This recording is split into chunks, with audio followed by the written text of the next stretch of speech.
உம்மோடுதான் எப்போதும் நான் வாழ்கிறேன்.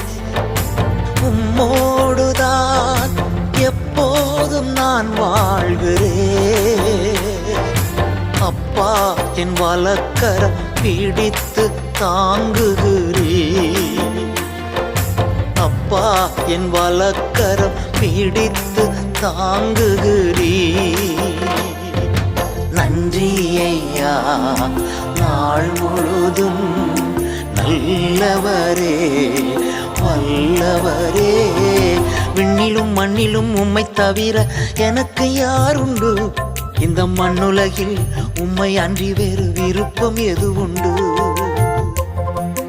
தகப்பனே, உம் திருவுளப்படியே என்னை நடத்துகிறீர். முடிவிலே உமது மகிமையோடு என்னை எடுத்துக்கொள்வீர். நன்றி ஐயா.